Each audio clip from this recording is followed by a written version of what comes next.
Welcome, everyone. We're really glad you're here. I'm Terry Brosmer. I'm the president of the Very Accredited nice to meet Gemologists you. Association. Excuse me? It's fine, sorry. I'm the president of the Accredited Gemologists Association, and the board and the members of the AGA would very much like to welcome you to our second AGA Gemological Career Forum. This is like I said, the second in our series of webinars that have been designed to showcase what you can do with your gemology. If you missed the first AGA Career Fair, which was last spring, the recording is still available in our library, and I encourage you to check it out. Speaking of AGA membership, our members come from all over the world. We all share a passion for gemstones and for gemology. And we would like very much for you to join us as an AGA member, particularly interesting to students. We have a 1-year free student membership as long as you're enrolled in an approved gemological program. And it allows you to start building your network and experience all of the great things that AGA has to offer. After this very busy year that we've had hosting 2 virtual conferences and 6 great webinars, also of course all virtual, we are so excited to be planning and getting ready to present our first live conference in 2 years, and that will be in Tucson on February 2nd, 2022. The best part, of course, is getting to see the friends and colleagues that we've missed so much. But beyond that, this year, we're going to be able to share our conference with people who are unable to travel because this is going to be virtual. It's going to be what we call hybrid, meaning that you can attend live or you can attend virtually. It's going to be an excellent conference. We have 6 presenters lined up. 3 of them will be presenting in a traditional style, and 3 of them will be presenting in more of an interactive format, which is taking the place of our traditional workshops. Because of COVID protocols, we can't share instruments and things. So Cheatham came up with a better idea, and we think this is going to work out great. And of course, following the Tucson conference, we will be hosting the AGA Gala, where we will be honoring this year's or 2022 AGA Bonanno Award for Excellence in Gemology recipient. And I can't yet reveal the winner's name, but I can tell you that it's going to be a wonderful celebration, and you really want to be there if you can. We'll be announcing the Bonanno Award recipient and the opening registration for the AGA conference, both the virtual and the live conference, right at the beginning of December. So keep your eyes open, mark your calendars, and you will be seeing things on social media and email announcements. Of course, none of these things would be possible without our amazing and very generous sponsors. For the last 7 years, Art Samuels and EstateBuyers.com have been our diamond sponsor, and we very much appreciate his support.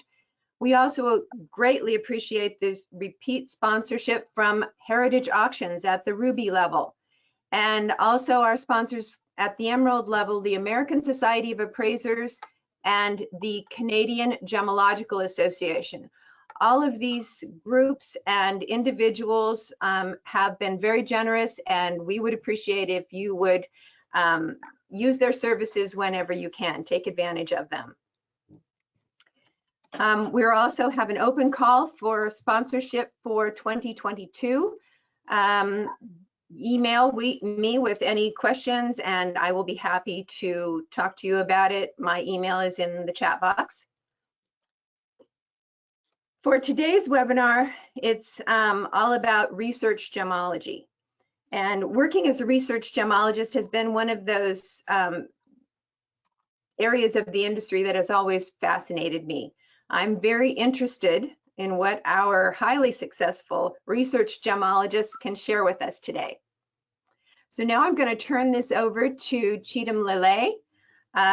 She's a Bonanno Award recipient, and the chair of the AGA webinar committee. And this series of webinars was Cheatham's creation, and we're very grateful for that. Thank you, Cheatham. Oh, thank you.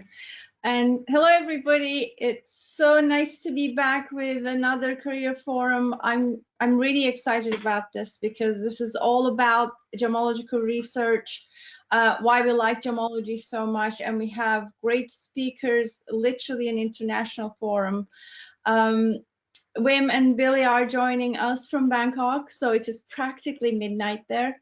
And Sarah is joining us from the UK in Whitby. So it's really odd hours, and we really appreciate everybody coming together for this meeting. I'm sure you read about them. Our panelists are quite well known, and they are very dedicated people to gemological research. And we would like to hear how they came to this point, why they chose what they wanted, and if they're still happy and what they can actually advise to the newcomers. So we're all anxious to hear them. Before that, I would like to just do a little bit of housekeeping. This is a discussion panel, and as you know, it's open to everybody. So we would like to encourage everybody to ask questions as much as you can. Even if we finish before you can ask your question or get an answer for your question, we will get back to you. So all the questions will be shared with the panelists afterwards, and you will get your answer. So please bear with us. What I would like to say right now, I'm going to ask our panelists to talk a little about themselves, and then I will ask a few questions, but afterwards we will move on to questions. Now, on the control panel, if you look at it as an attendee, you are muted and your cameras are not working, they're not going to open up. However, when we start the question time, which will be at least half hour at the end, or during the panel, please write down your question. I will be monitoring them. We will be looking at those questions. If there is anything we can answer immediately, we can. Otherwise, we will ask them to our panelists. So don't be shy. We encourage you for questions. That's why we are here. In the meantime, you can always raise your hand if there's a opportunity for that, and if you feel like talking, we can always turn your microphone on and we can hear you too. Whichever way you feel comfortable, just feel free to ask questions. With that, I'd like to introduce our panelists very quickly because you read their bios anyway, so we're going to move on.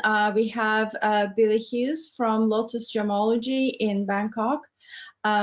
She is working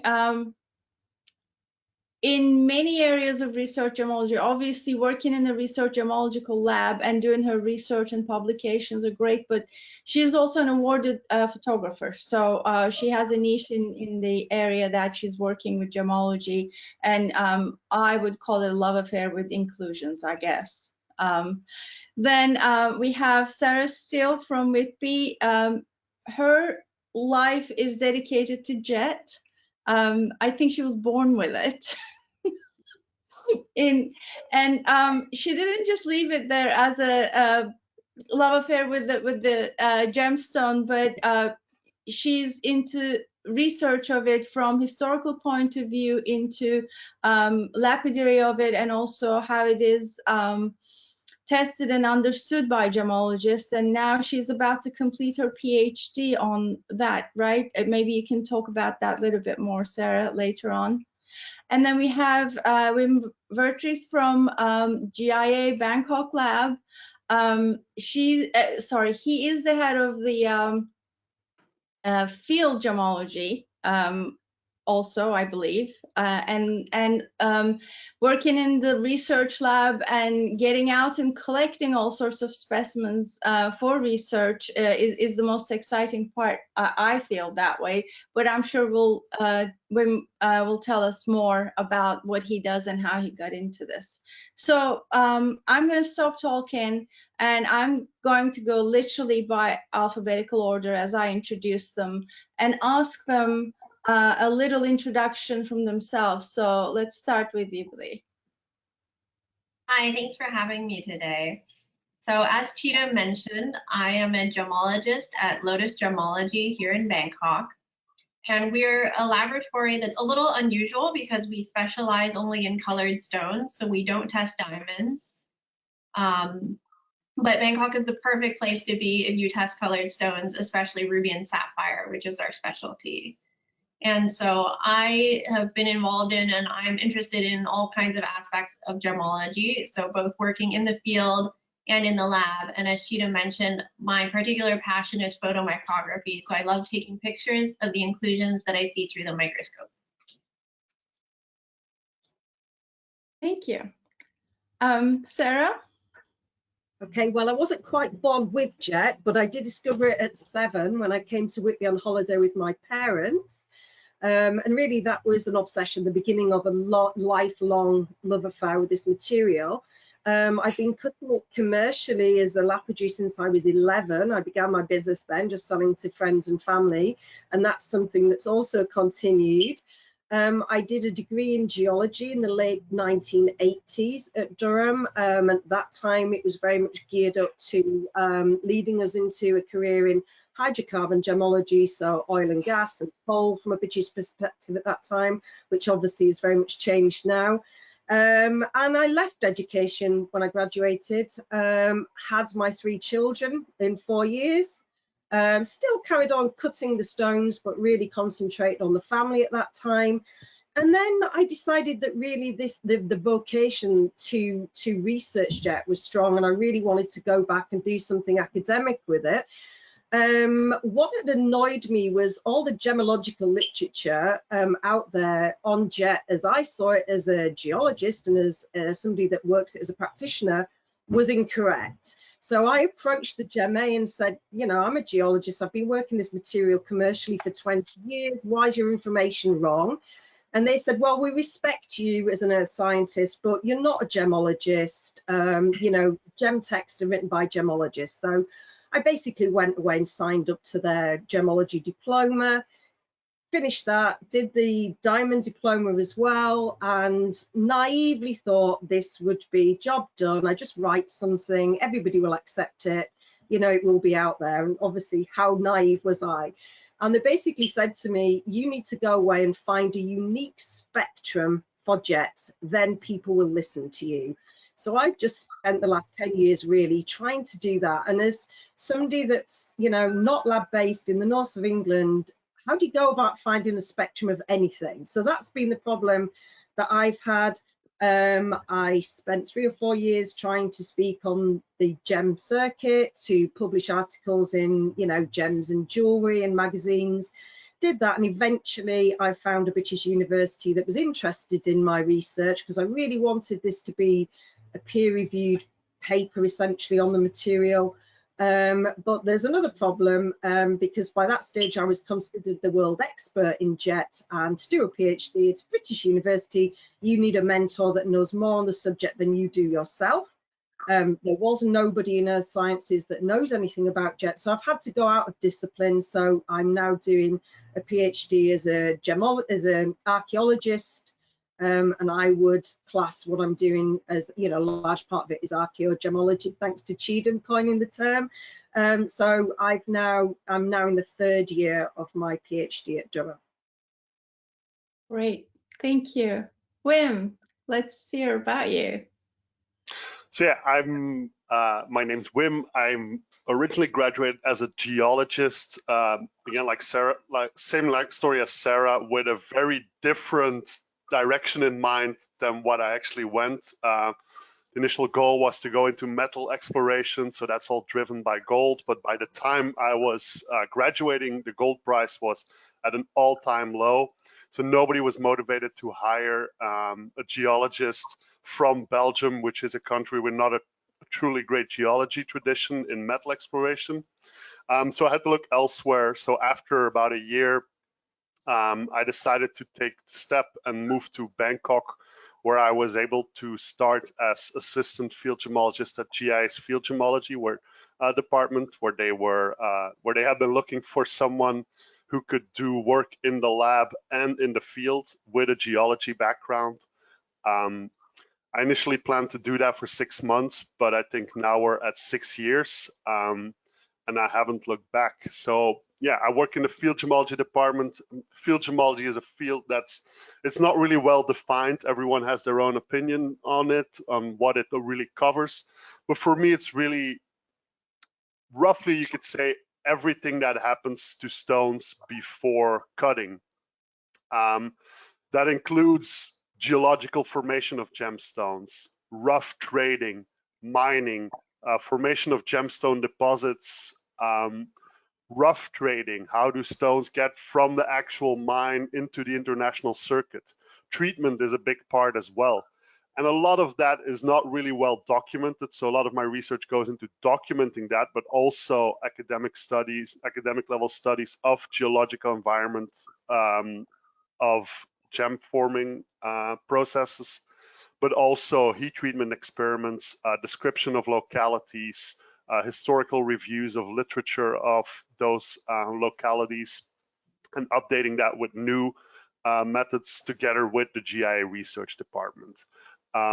So the GIA Colored Stone research team, I try to support them with as much as we can by collecting samples, providing samples to their research, because they have all the skills to analyze every kind of material in every way that you could be interested in. The problem is they don't always have those materials. So that's where I come in, where if they want to work with, for example, Nigerian sapphires, I can just pull out a drawer and like, here's 500 Nigerian sapphires, go crazy with it. And then our research team, wherever they are, they could be in Tokyo, Hong Kong, New York, Carlsbad, can get to work with them. Or even in the recent years, we started supporting some external academic groups as well, where we collaborate with universities, who also have a lot of analytical power. They have a lot of manpower. They have students that might be interested in doing projects on it. But gemstones are not really an accessible material for most of these groups. So if they have somebody who wants to study, for example, we're doing a project on emeralds right now. Not every university just has a collection of emeralds lying around that they can start studying, but we have that. So we can support you with those emeralds, and then you can do all the work with it together with us. So that basically covers very shortly what I'm doing right now. That's great. Thank you. I'd like to remind our audience that, as you can see, we have picked our panelists carefully because there is a particular notion in gemology that most gemological research is in diamonds and it's for big explorations and so on. But gemology is not just about diamonds. Research is not just about diamonds. You can easily find out about diamonds and their publications. I think it is the most researched area in gemology in many ways. But if you look into colored stones and other materials that are important for gemology yet not well known, for example, jet or other gemstones, historical importance, or being able to have access to a particular collection from a particular location, these are very important points in gemological research. So we would like to make it clear to our audience that there is a lot to do within gemology under the research umbrella. And as you can see, people can come from many different backgrounds as well at different ages. In fact, the very first question I have here, what age did you start your gemology and your gemological credentials? I'm sure you will have different answers to that. I'm going to start with another question, but with that, maybe you can just quickly say Sarah, you touched on that a little. Your gemology came much later, but I know Billy is born to gemologist parents, and then Wim started doing it later. And not everything is accidental, though. I think in research we pick and choose, and what we want to do, we pursue for that. So maybe you can emphasize on that with the next question. I wanna come to that question. Maybe you can tell us about both. So my first question to you all, and again I'm going to start with Billy, is going to be what was your gemological journey? You touched on it a little, but maybe you can start with what age you started and what made you think that you really want to do gemology, and what made you pick what you are doing right now in research. So if you could talk about that, then it would be a great introduction to our audience. So for me, as Chida mentioned, I got my start in gemology at a very early age. Both of my parents are gemologists, and so in some respect, they were taking me to mines in the field before I can remember. By the age of 3 or 4, I had already been to multiple gem mines looking for rubies and sapphires. And so in that sense, I got quite an early start. But I didn't grow up knowing that I would want to become a gemologist. I studied something completely different in university. I studied political science. But once I graduated, I still didn't really know what I wanted to do for a career. And so my parents suggested I might just try taking the FGA class with the GEM-A. And so it was really in that class that I became truly interested in gemology. And it's because while we were in class, I think maybe even the first day, they started us looking in the microscope. And I remember looking at like sapphires in the microscope and seeing beautiful rutile silk, and looking at spinels and looking at all these tiny perfect octahedra that were lined up in perfect little lines. And I was just kind of amazed that inside of these natural products, there was so much order and structure. And I just became kind of fascinated by that. And so then not long after I got my FGA, along with my parents, we decided to start our own laboratory, Lotus Gemology. And so it was a fascinating experience, and it's been a wonderful ride so far. But, you know, for my parents, when we opened the lab, they each had 30 years of experience, and I really had none. And so I felt like I was trying to constantly play catch up. It was kind of like being thrown in the pool and told to swim. And when we started testing stones, I would just get kind of I felt like I was learning so much about the stones every day, but it was hard to keep all the information organized and to remember it all for me. And so one of the reasons I started taking a lot of photos was because it was almost like a way to take notes of what I was seeing in the microscope. But since it's so visual, instead of writing it down, I just started taking pictures of everything. And so that's one of the big ways that I came into gemological research. It was really partially out of passion for the subject because I loved all the beautiful things I was seeing. But it was also kind of out of necessity because I was trying to make sense of all this new information that I was learning rapidly. And so one of my biggest kind of ongoing research projects is Hyperion, which is an inclusions database that's available for free on our website. And you can search through different photomicrographs by type. So you can search garnets versus corundum versus spinel. You can search heat or no heat. You can search by origin. So you can compare a Mozambique ruby with a Burmese ruby and make all these different kinds of connections, because I think that's where it becomes so powerful, is when you start making connections between different types of stones. And so that was a big thing for me. And I think that's always been a theme for me in terms of my research, is that a lot of it is born out of necessity. And so, you know, Hyperion started with a couple hundred photos. We now have over 1,000 images in it. And that's something I add to pretty much on a weekly basis almost. But in addition to that, another area of research I've become really interested in is heat treatment experiments, particularly on corundum. And again, that's born partially out of necessity. We see more ruby and sapphire in our laboratory than any other type of gemstone. And one of the tricky things is it's actually, you know, when we look at stones that are high temperature heated, it's pretty easy to tell that they've been treated. It has a significant impact on the inclusions. But the really tricky stuff where a lot of the judgment calls are being made in gemology today, in my opinion, are in low temperature heat treatment. And so that's where I decided to focus some of my research on sapphire and now on ruby, which I'm doing with the support of a grant from the AGA actually. So those are some different projects I'm working on. And then there's also research in the field. And I've traveled to many of the corundum producing localities in the world. So of course that I've been doing since I was a little kid.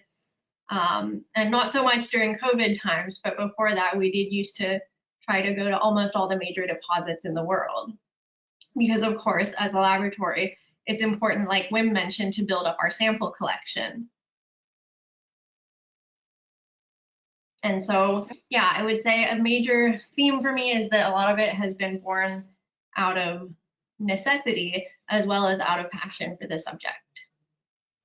Great, thank you. I'm glad you brought up two major things, which I will touch on later. That's a second one, but the first one, Hyperion, your project, your baby, is very important for us. I mean, anybody that who needs to learn about inclusions, or when they are studying, or someone like me, for example, teaching gemology, referring to that vast resource is important. So let's just repeat that again here, how they can get to that, Billy, where they can go and find that information, the resource on your website. It is on lotusgemology.com. Yes, it's on lotusgemology.com and it is called Hyperion. Can I leave a link? Yes, please do so, and then we can leave it on chat. And yeah, especially for our gemology student friends can have a look at it and benefit from that. That's a wonderful resource. Yeah, I will share the link here to the organizers, and then I think the organizers will then be able to share it with you guys. Perfect. Okay, thank you. And the second point you made was about field work. Wim talked about his field work and his importance of it. And he's doing it officially for an organization, but let's face it, I'm sure Sarah will touch on that as well, that every gemologist in research will do field work, whether it is a regular thing or just for one project.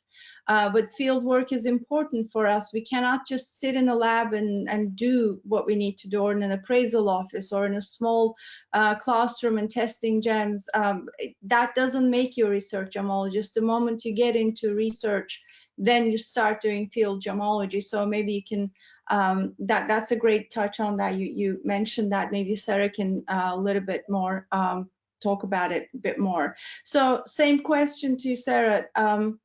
Well, you touched on your journey on gemology and the reason, but can you tell us a little bit more on your research subject and why you are so passionate about it, and what we need to learn from it, because it's such a specific subject that needs to be shared, and that's how gemology improves. So please educate us on that. So as I said earlier, I really began the obsession with jet at 7, but it was other gemstones as well at that age. My poor, long-suffering parents I used to drag them to gem shows in the UK, and there were some big shows here in those days. And I remember there was a stall from Oppenheimer's Diamonds there, and I was this strange little 8-year-old girl that was absolutely obsessed with these stones they were selling. And he gave me a piece of kimberlite and even super glued a little diamond on it for me. And it still is one of my most precious possessions. So I decided at that point that I was going to be a diamond prospector. For at least 2 years, I told everybody I was going to go into diamond mining. And for a small child from the north of England, you know, people would just look at me as if to say, she's completely insane, this child. But I'd not heard the word gemology probably until 2010. I simply did not know it was a discipline that was taught anywhere. And even though when I did my degree in gemology, the mineral part of my dissertation I did on the emerald, nobody ever said to me, have you not considered, you know, a career in gemology? I just didn't know it was a thing. So yeah, I did come to gemology late in life, but it's always been there in the background, I guess. And when I look back at my path to where I am now, I can now join the dots. And people often say to me, you know, why are you messing about with black stones? Who cares about black stones? They're no value. You know, when I go to a conference and people say, what do you do? And I say, I research black opaque organics. They literally run for the door. I mean, people immediately have to go and speak to somebody at the other side of the room. And I guess I read an article that GIA did in 2016 that said black stone identification was the biggest obstacle to 21st century gemology. And that's because we can't use any of our go-to gem testing methods with black stones. And jet in particular, it almost eats its own spectrum. So I can make it give me a spectrum in any wavelength I like. Will it show me that spectrum? Quite often not. And then to touch on the field gemology, what do I do when I've got a spectrum? So I've just completed maybe 300 hours of FTIR, infrared spectroscopy at the minute.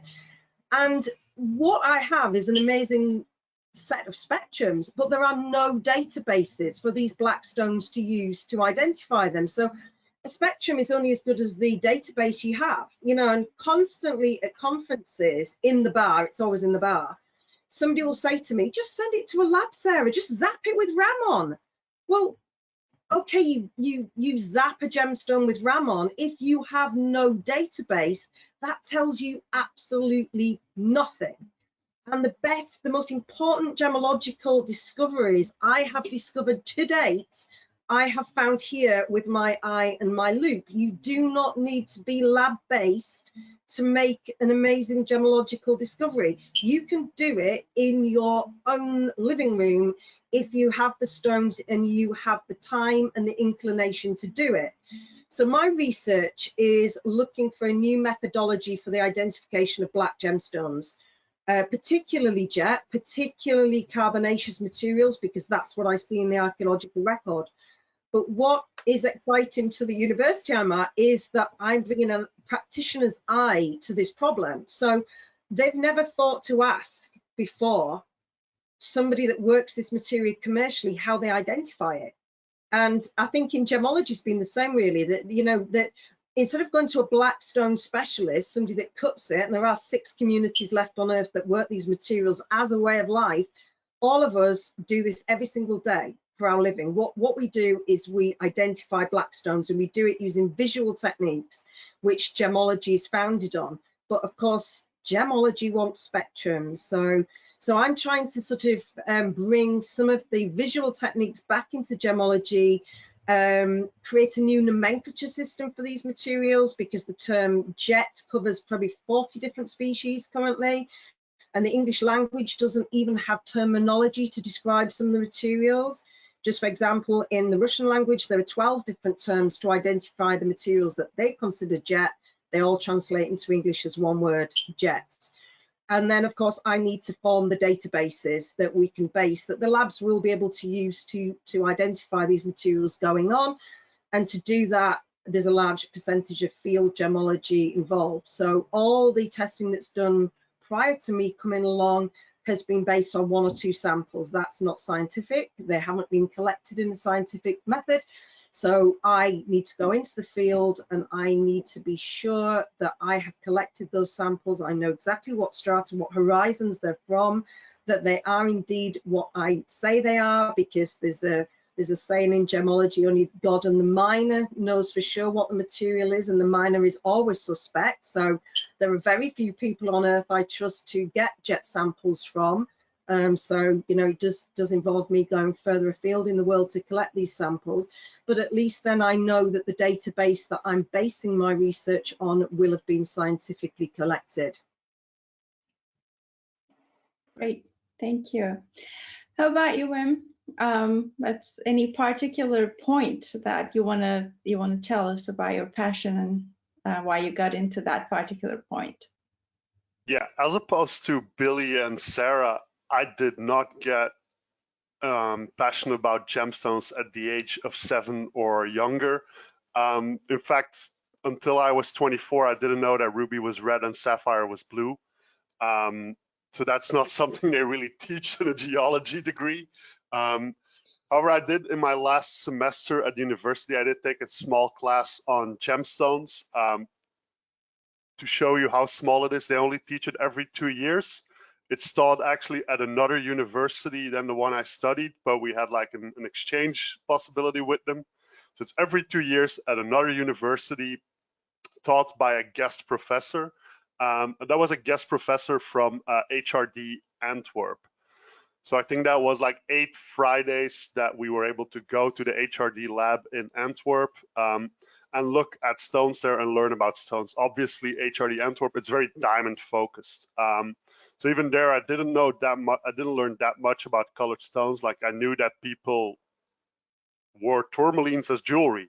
Like that was not how I knew tourmaline by then. Or people were using kyanite as jewelry, and I was like, why would you use kyanite for jewelry? Kyanite is to determine at which pressure temperature conditions your rocks have formed. So that was a bit eye-opening to me, but it's over there that one of the teachers actually brought up, like, has any of you considered a career in gemology, especially with a lot of field work? Because she was aware that GIA was looking for an assistant in the field gemology degree. Obviously, most of the other students in the class, and when I say most, it's the other 4 students in the class, so it was only 5 students there. They had a very clear idea of what they were going to do. One of them was going to do a PhD in oil geology. One of them was going to go into geotechnical applications. And then there was me like, yeah, sure, why not? I raised my hand. We exchanged more information, and that's when it all started rolling. And then about a year later, I was living in Thailand, being fully immersed in the colored stone capital of the world, also with a very heavy focus on rubies and sapphires. So that first year was pretty hardcore. Like I was thrown in the deep end without knowing how to swim, working in the research department there.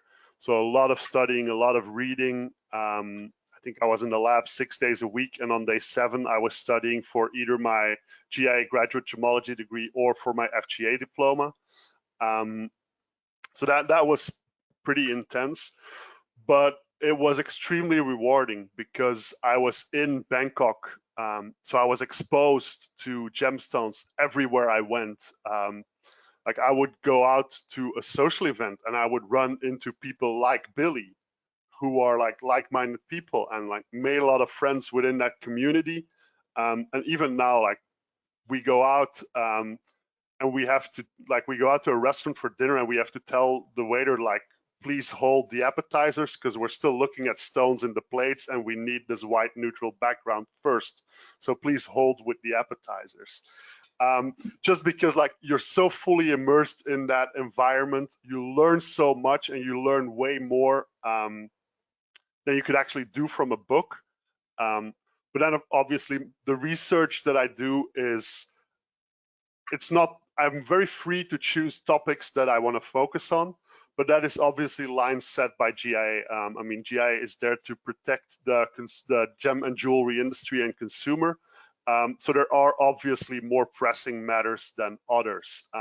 That's why most of my research is very corundum focused. Occasionally there's an emerald or a spinel that slips in.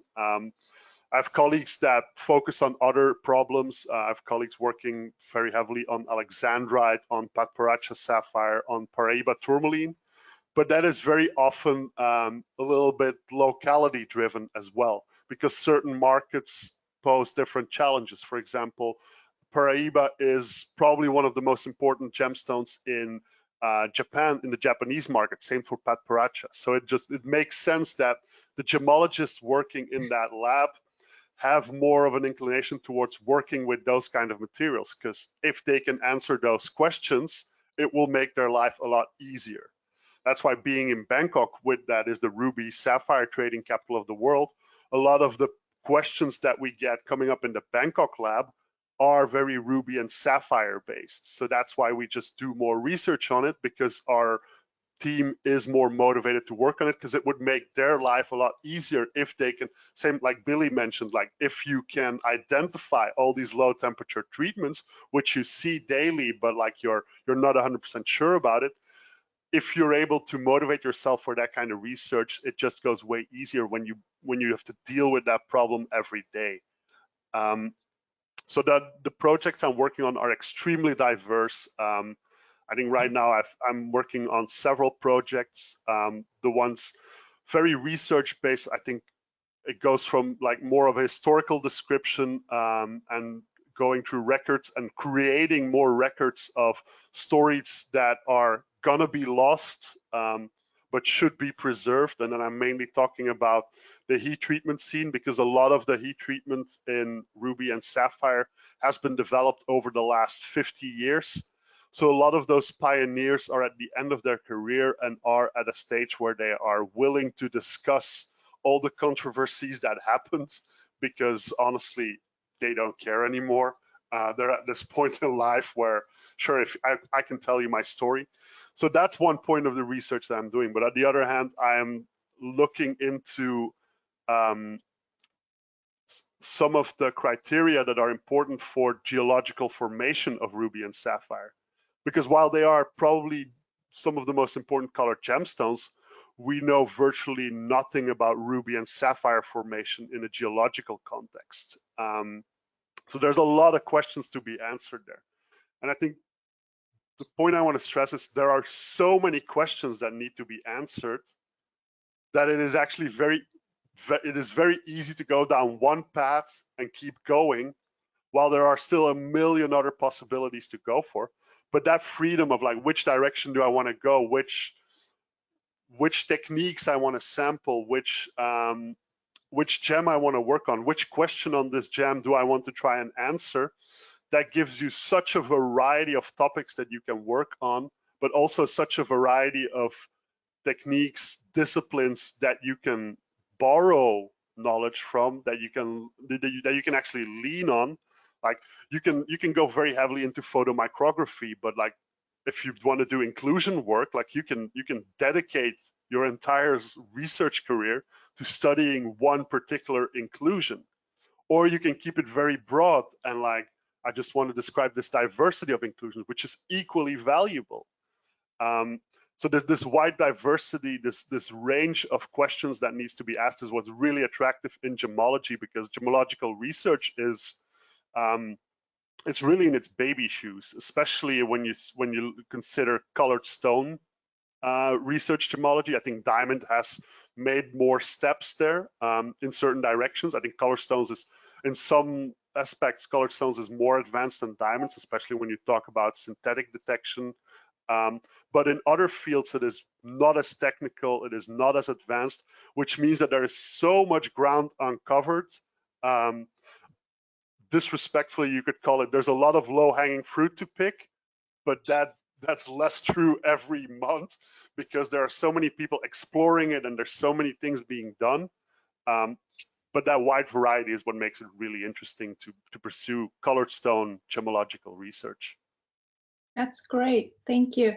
Actually, before I move on to my next question, I have a very relevant question from the audience here. One of our attendees is saying that it's not a question, but more of a comment. So I really want to ask if you agree on that or not. I would love to work in a lab, but the vast majority of lab gemologists are chosen from geology backgrounds or PhD in geology. Do you agree with that? Do you really need to be advanced and have a PhD to work in a lab? Or there are ways of getting into it? Because that's not my experience, for example. So would you like to start, Sarah, on that? I don't think we have any labs in the UK, so I'm not sure I'm the person to answer that one, am I? But yeah, incredibly difficult. Yeah, I would say. I don't know. I mean, obviously a background in geology, because gemology is just such a tiny part of what a geologist does. You know, I mean, we just touched on it as part of the degree in geology. It wasn't something that was taught in any particular, you know, depth. But I think the background in geology definitely does help you as a gemologist. Whether you would need that to get into a lab position, I don't know. Okay, Billy, you don't have a PhD in geology, so what would you say to that? Yeah, I think it depends on the lab. I think some laboratories do require it, but for example, we don't require like a PhD in geology to be a gemologist at Lotus.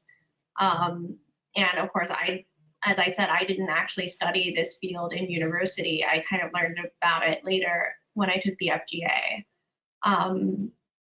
I can see why it would be helpful to have that as a background, but I don't think it's necessary. I feel like a lot of what we do in the lab is something that we actually learn from experience. And it's really all different kinds of experiences that have made my knowledge in gemology richer. And so a lot of it is just really hands-on in the lab, whether that's learning how to use different instruments. But even out of all the instruments we use in the lab, I think most gemologists would agree that the microscope is still the most important instrument. And the microscope is the instrument that doesn't give you a spectrum. It doesn't give you any kind of like graph or readings. A lot of it is based on experience. And so you really just have to keep looking at a lot of different stones. If you can travel to different places where you can see more stones and talk to different people about them, I would encourage you to do that. Because I feel that both the gem trade and gemology are fields that require a lot of experience and where experience is really a great asset. Thank you. How about you, Wim? In a very advanced lab environment, are all your colleagues with geology background or with a PhD, or you have people from all backgrounds? Yeah, I think when you talk about lab positions, I think it's very important to distinguish between people, what we call in working in a lab, as example for like a diamond grader, for example. I think those are very different profiles from a research scientist. Right. I think because GIA is such a big organization with such a heavy research component, we have dedicated research teams. Obviously, these teams are really at the frontier of gemological research, exploring, pushing boundaries into different fields, pushing alternative techniques that are not traditionally used in gemology. That means that you need to have a very deep understanding of these techniques and associated fields. So people in those research departments, yes, they have very often a very strong academic background in geology, but also in chemistry, physics, or even biology, but that when you go more towards pearl or organic related gemstones.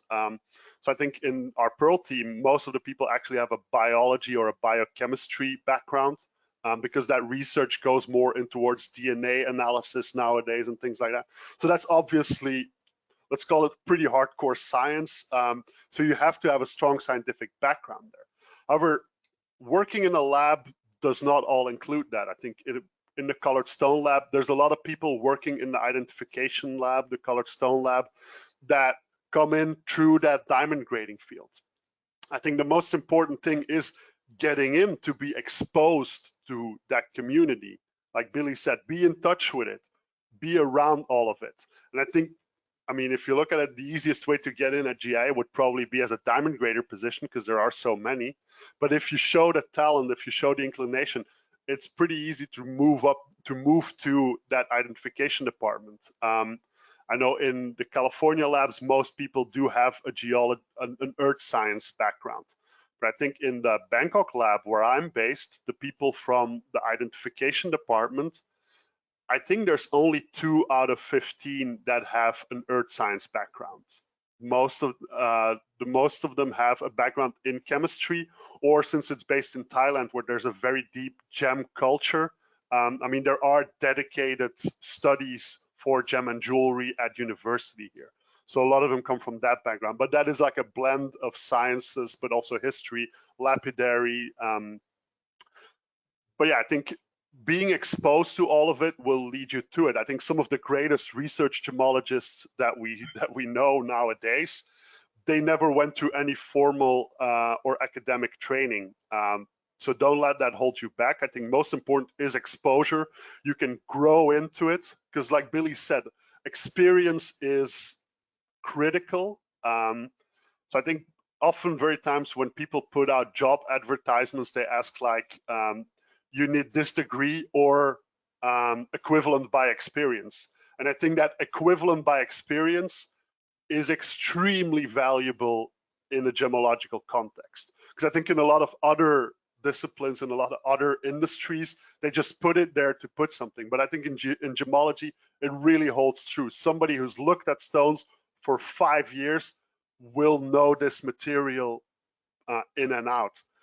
So that is most important, that you're exposed to that material, rather than, of course, having the correct academic credentials will help you tremendously, and that will open a lot more doors, but you could do without as well. Great, thank you. So we talked about all the passion and love and fun side of gemology, but in the meantime, we all know in any profession there are things that we don't like very much, or the big obstacles. So let's talk about obstacles and what the hardest points would be in your research or in your career that you would think, oh, did I do the right thing? Maybe. Did you have a moment like that, or you just carried on as you are? Sarah? Oh gosh, negativity. Yeah, I guess the problems I've encountered are certainly coming at it from my angle, research gemology. Be prepared to self-fund, because it's really, really difficult to attract funding. Certainly working in black opaque organics, you are not going to attract much interest. So if I do apply for funding, I almost certainly lose out to somebody researching the big five, or on the other end, a consortium from an Ethiopian village that need basic gemology. So, you know, I very much in the middle. You know, it's an untested area. It's difficult to attract any funding. So I work full time to fund this gemological research, which will hopefully be my gift to the world. But the thing that's astounded me most has been negativity from other gemologists. People don't like change innately. They just don't like it. They don't like somebody that comes along and questions what they believe to be true. It's that old quote by Mark Twain: it ain't what we know that what gets us into trouble isn't what we don't know, it's what we know for sure that just ain't so. So that's the problem, you know. And things, you know, the gem text, for example, says that jet is black or brown. I'm going to have a chapter in my thesis that explains that jet isn't brown. The clue's in the name, it's jet black. So that's been too much for some people to bear, that I'm questioning fundamentals. So, and I've also had objections from others in my own industry, in the jet industry. They are suspicious of maybe my motives. Again, they don't like change. So I hadn't expected that when I came at this. I naively thought everybody would be happy for new scientific knowledge, and I think that isn't always the case, unfortunately. Yeah, if you're making everybody happy, you're not doing it right. I'll take comfort from that. Oh yeah. Take it from my Mediterranean negativity. That's fine. How about you, Em? Yeah, I think I agree with Sarah that some parts of the industry can be rather conservative, and it's rather difficult to challenge some fundamentals, which have to be done. I mean, you have to kick in some doors, and some people won't like it. I think also some people are considered experts and tend to be very, let's call it, territorial about it, and they don't like other people messing what they are considered expert on. However, those are exceptions. I think most people are very open and very welcoming once you show that passion and start sharing that passion. And then there's two other things that I'm not a huge fan of, because sometimes you just sit in the lab and you can spend days on end collecting analytical data, and then you think by yourself, like, God, why did I propose this project? Like on day 4 of continuous Raman spectra collection, you start dreaming about wiggly lines on computer screens, and you think it's about, like, I need to take a break and start looking through a microscope again, which we obviously can do. So that's probably on me. But yeah, I think sometimes you're just like, God, why did I do this? But in the end, the results are often worth it. I mean, it's work that needs to be done, and that leads to very valuable insights. But I think knowing from the start that a lot of data that you're going to spend a lot of effort and a lot of resources to collect, knowing from the start that this might not go anywhere, that could be, I mean, that's not always the most pleasant thought. I think I've been collaborating on a project with Billy, and I've collected Raman spectra on 30 crystals after every heating round. I think that resulted in over 1,000 Raman spectra collected, but we maybe used 12 of them. But like every Raman spectra you collect takes like 20 minutes. So it's like, that's obviously a lot of time and to like process all of it. But those 12 good ones that you get out of it, where you see notable changes and everything, that's extremely valuable. And then also the process of sharing research discoveries is very tedious, very complex, very cumbersome. It is not, the word streamlined doesn't come to mind when you think about peer reviewing articles. But it's a necessary evil. I mean, it's something you have to deal with, and it brings a lot of value to it, but it's not the most exciting part of research. Hey, no pain, no gain. Exactly. We need all that. How about you, Billy? For me, a lot of it is about finding the right balance, and that's a real challenge for me. There's part of it, you know, we're running a lab, and so on the one hand, we're gemologists. On the other hand, we're also small business owners. So we're always trying to have to balance these different responsibilities. And in a lab like ours, we are an independent lab, so we're not being funded.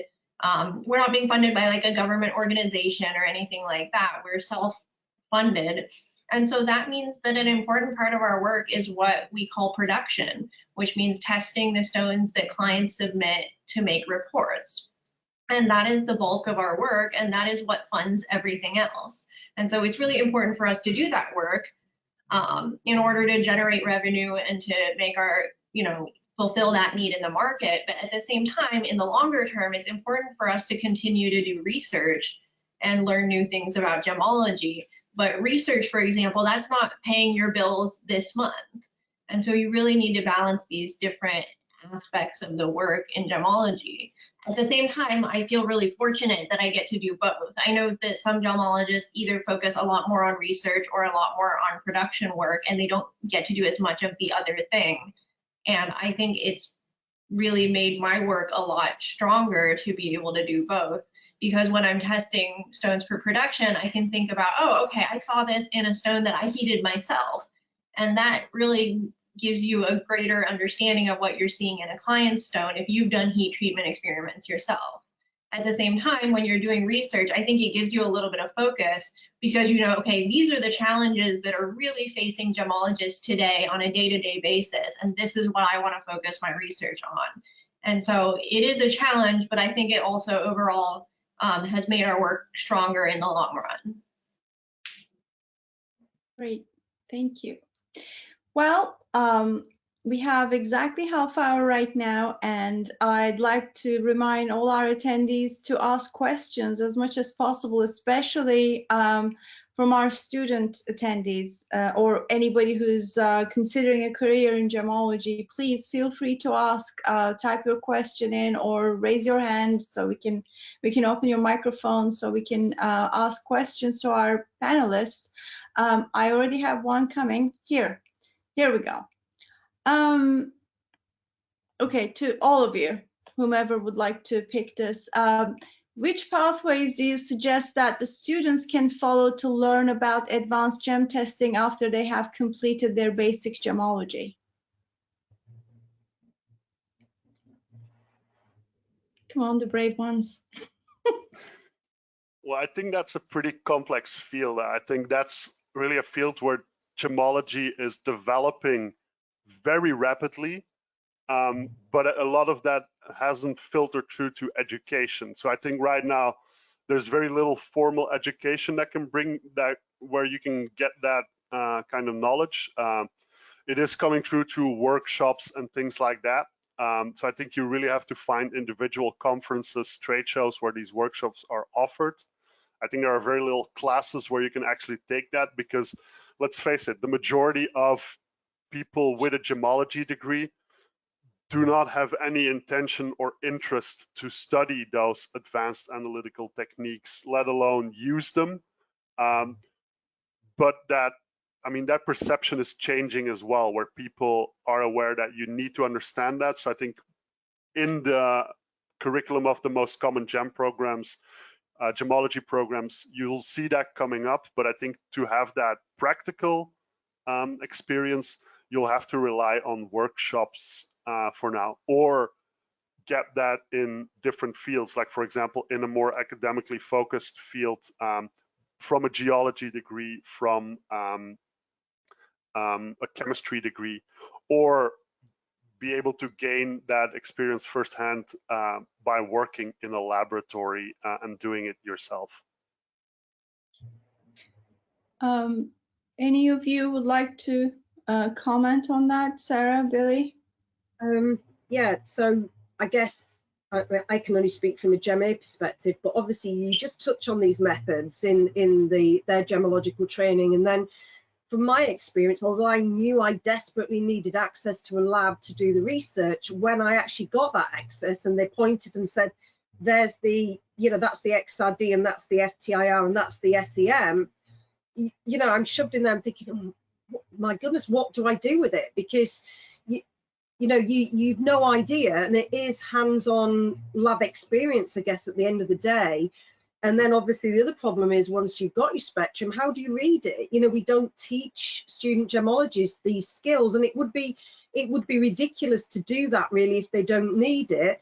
What I've had to do, because my area isn't mineralogy, it's organic geochemistry, is I've had to go away and watch hundreds of hours of YouTube videos of experts in organic chemistry describing FTIR spectrum for organic compounds, and I've had to learn it that way. So YouTube is a vast wealth of knowledge from this perspective. So yeah, it depends what you're wanting to do, and how good the database is at the lab. If I could just zap the jet in my lab and we had the database, it would tell me what it was. I wouldn't need to go any further. And I don't have that luxury, unfortunately, of the databases I need. So it's like reinventing the wheel, really.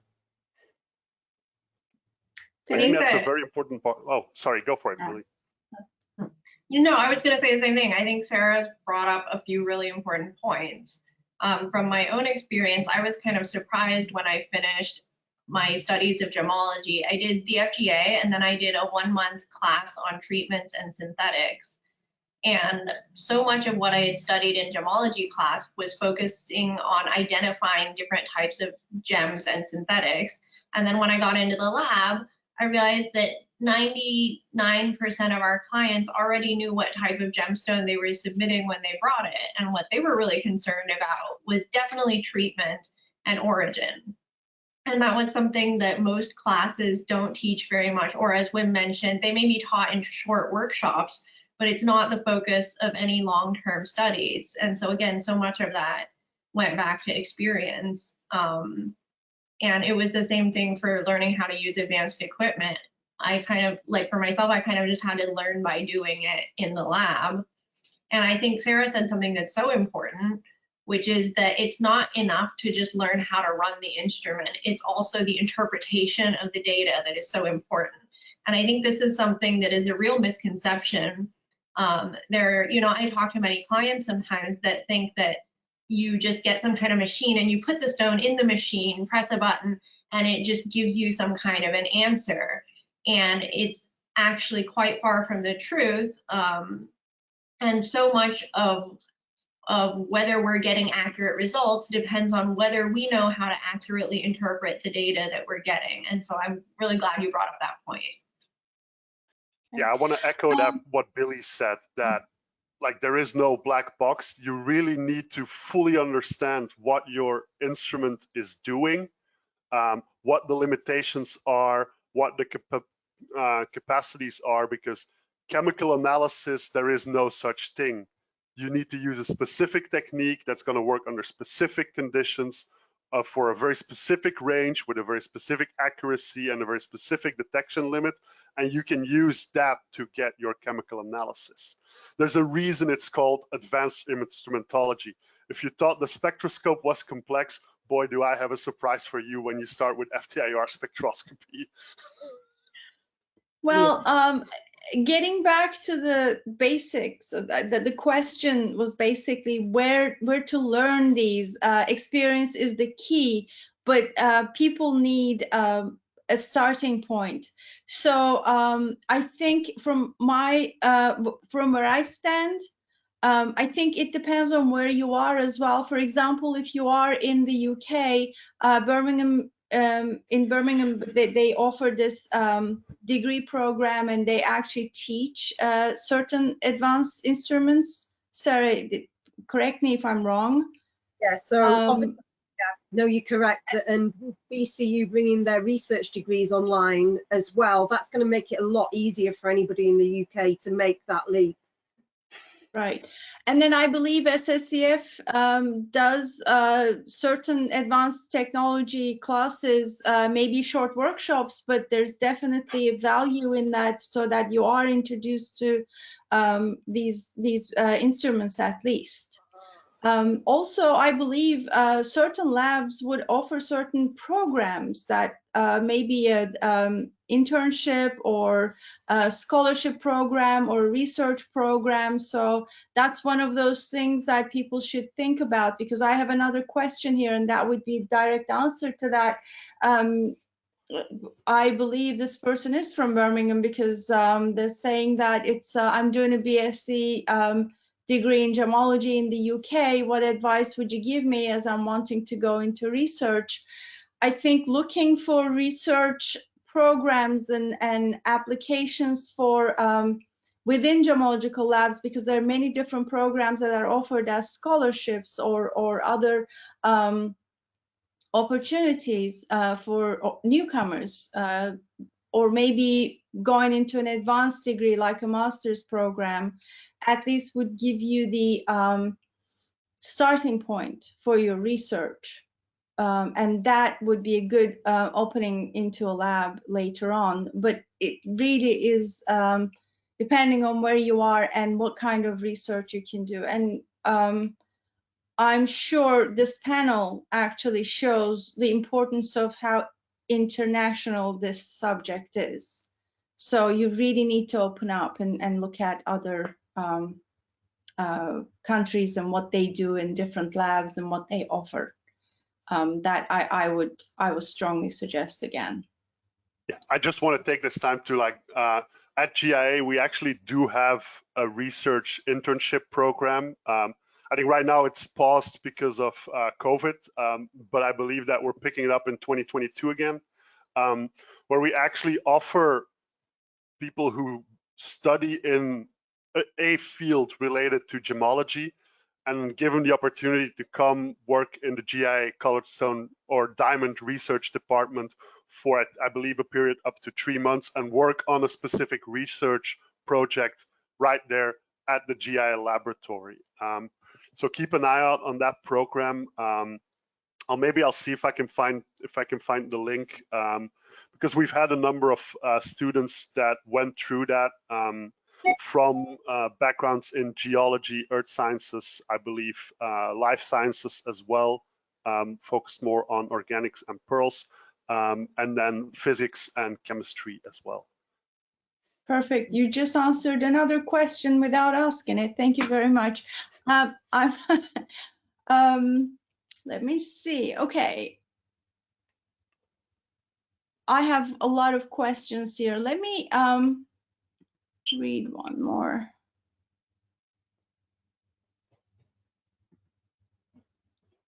Okay.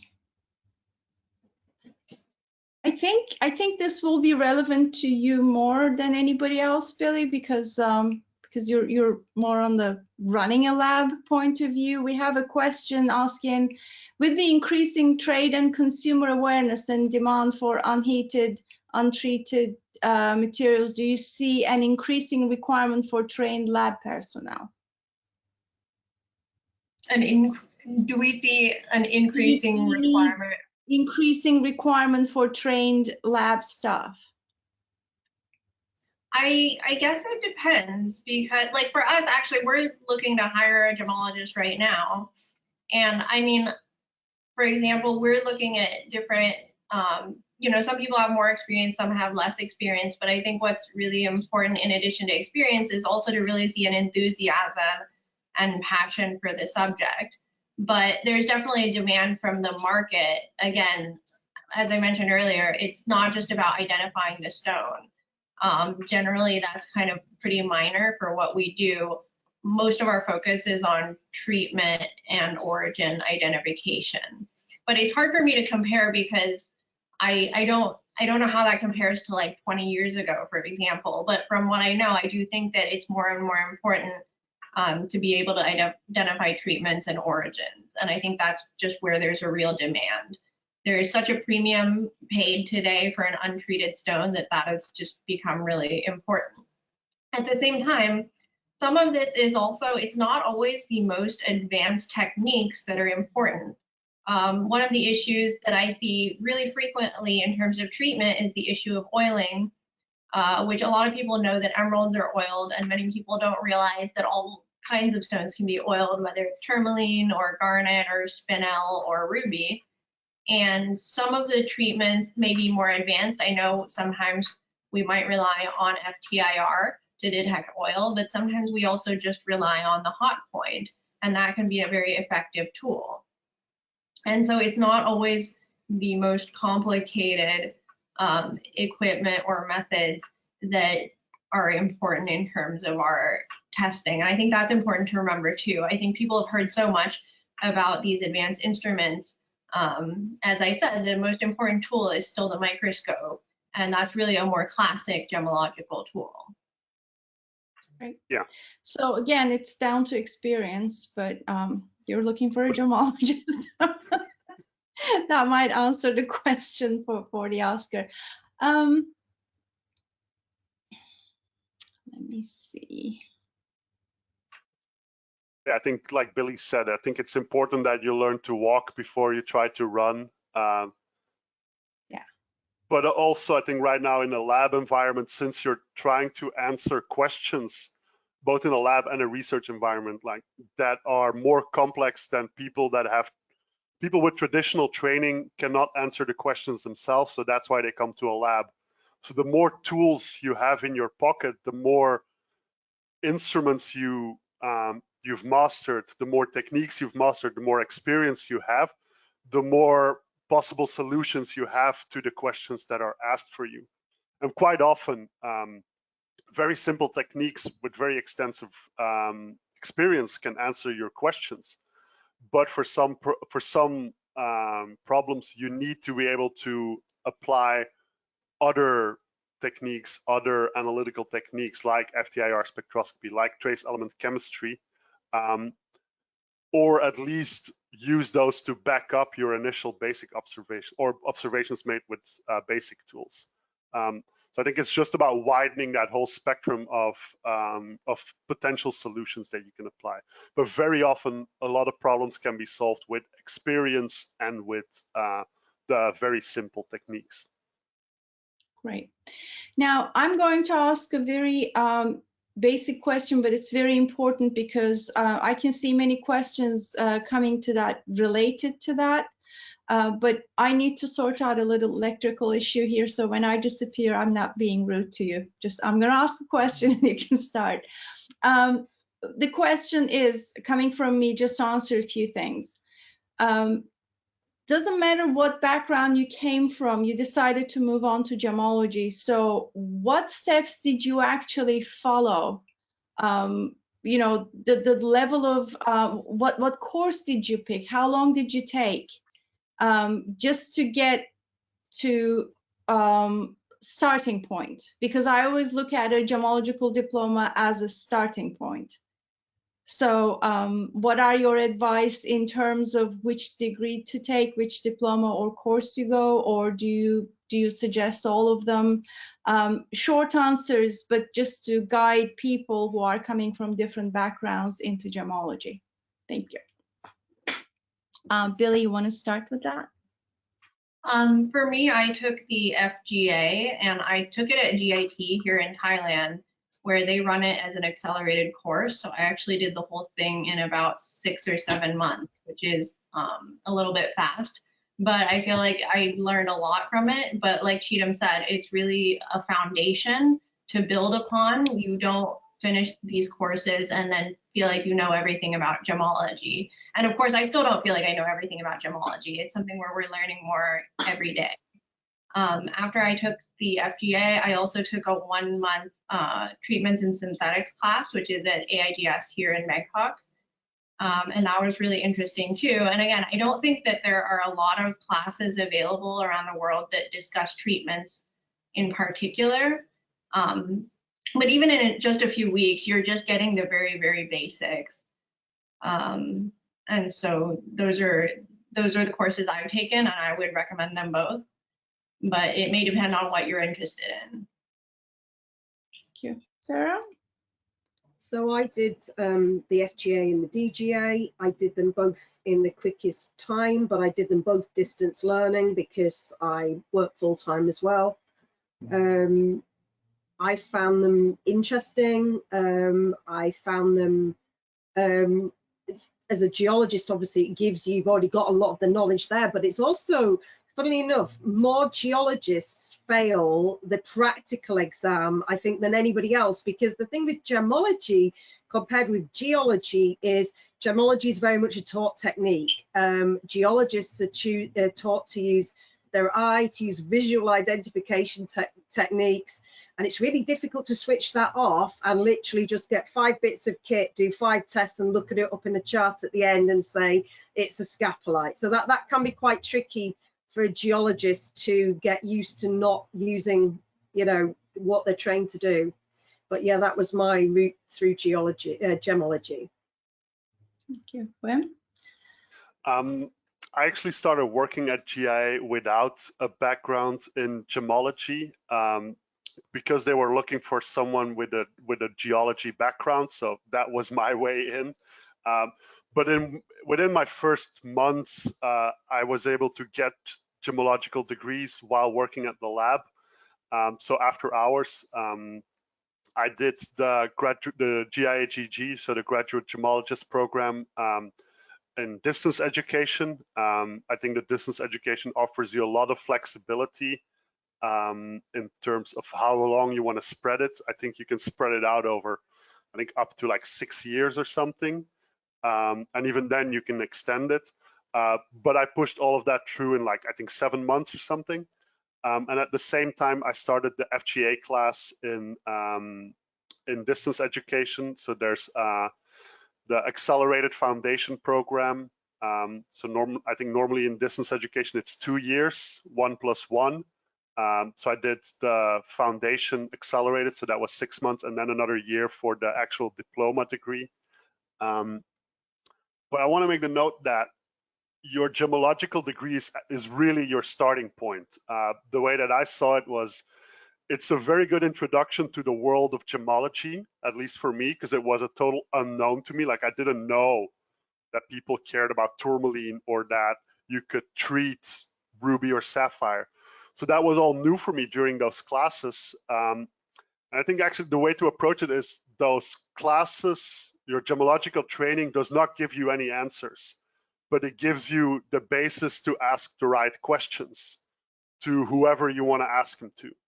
Because if you commit to it, you are going to get exposed to the gemological community, where that is full of passionate people who are more than happy to share their interests. But if you, I mean, it's a big step to approach those people, and it's a big step to ask them the right questions, because if you want to, by having that gemological training, you know, this is the answer I want, and this is the question I need to get, I need to ask to get that kind of answer. Because it's still like, I was lost in the woods when I started out. Like, if I wanted to know more about heat treatment without gemological background, like, I wouldn't know where to start. But with that gemological background, I knew, okay, I need to go in this direction. And then obviously you run into people, okay, talk to these people, these guys over there, this group in that country. So you just learn, it's a good foundation to really start asking the right questions, because I'm pretty sure that if you reach out to anyone who's passionate about that subject, they will smother you with information. I'm pretty sure that if you approach Billy at any conference and just whisper photomicrography behind her back, she'll start talking for 6 hours if you don't stop her. And same for Sarah, if you start talking about jet, and you're not one of those people at conference who runs for the door once she mentions it, there's no stopping her. Like, we've never talked to face, but I'm 100% sure that that is the case. And I recognize that with a lot of gemologists. Like, once you know how to push the right button, there's no stopping the flow of information.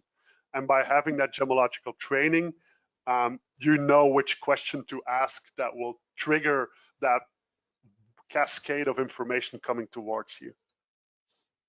Great. So with these answers, actually, we're coming to an end. We have a few more questions, but I will share the transcripts with you all so you can have a look at the other questions. And if you would like to get in touch with the asker, that would be great. And also, if our attendees would like to ask further questions, please email us. Then we can share the question again. So it doesn't end here, and it's recorded, so you can go back and watch that again. In closing, I would like to ask you, maybe no more than minute and a half, to tell us, moving forward in what you do, what you think is the most important thing. Would you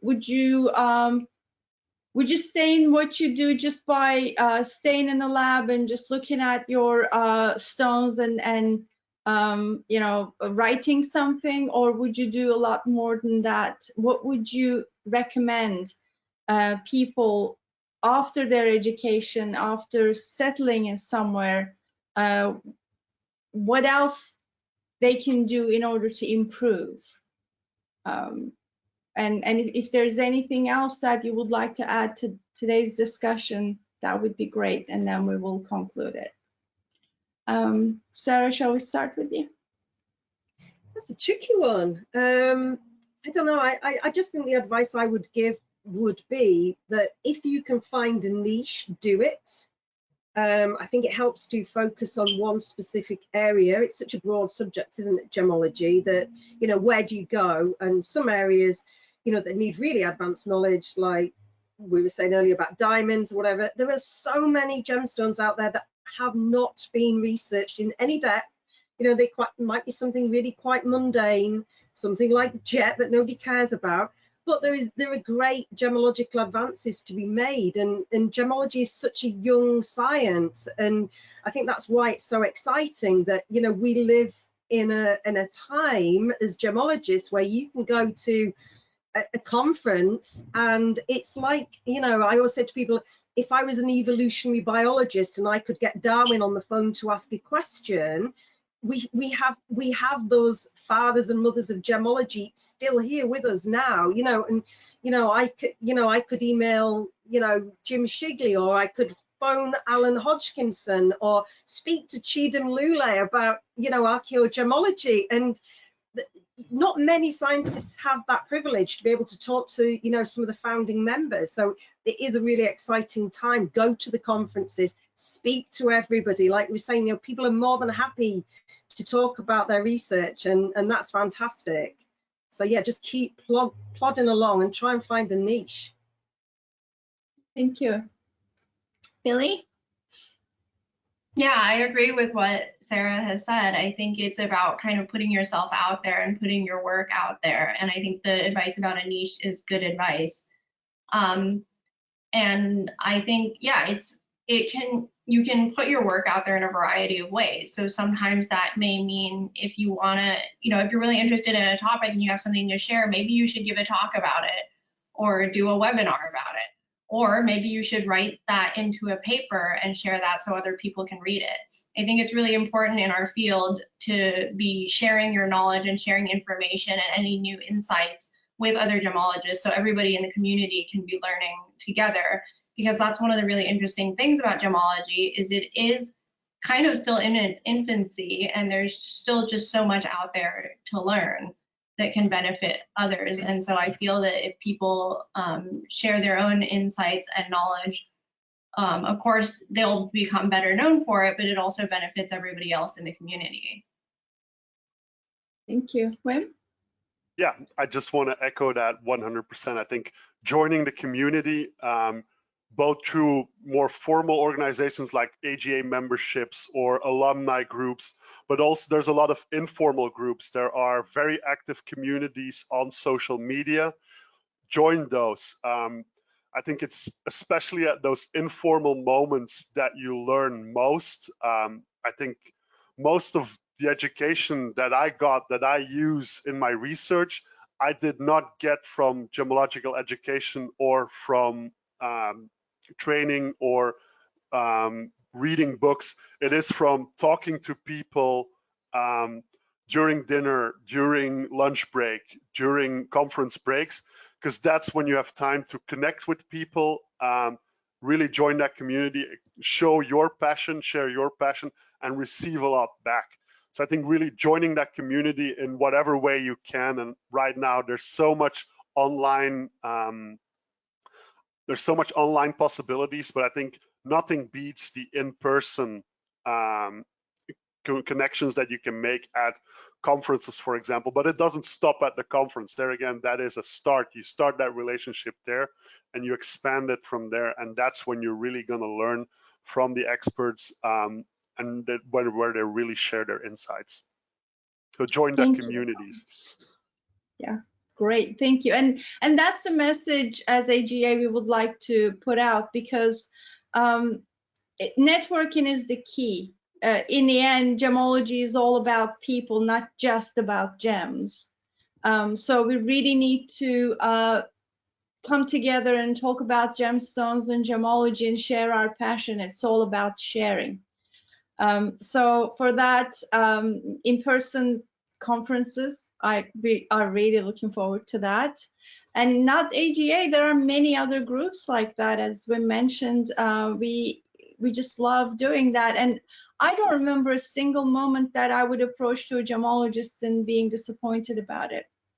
It's all about going and talking to them, because the moment they see that you like the subject, you are interested in it, they open up. So just get out there and network as much as you can.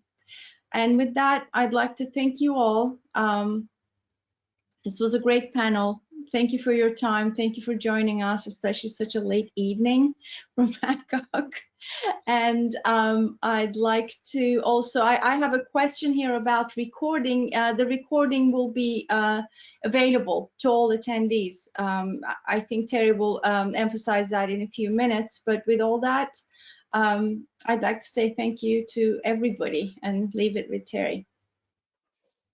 Yes, thank you. Thank you, all the panelists. That was really great. Very interesting, very entertaining and enlightening. Wonderful. And thank you to all of the gemologists and students and gem enthusiasts who joined us today. We hope that you got all the good information that we did, and we look forward to seeing you hopefully in person in Tucson. Of course, if you want to get a discount on the registration, all you have to do is become an AGA member, which is a bargain for the price. So please check it out at our website. That's www.accreditedgemologist.org. And that's gemology with only one M, gemologists with only one M. Our mission at AGA is to support education and research. We have scholarships, gemological scholarships, and we have research grants, and you can learn more about those on our website. We are very active on social media, so please like us, follow us, connect with us on Facebook, Instagram, and LinkedIn to learn all about the latest gemological news and opportunities for AGA and AGA Friends events. We look forward to seeing you all at the next AGA forum, and thank you very much. Have a good night, good evening, good morning, wherever you are. Bye. Thank you. Thank you.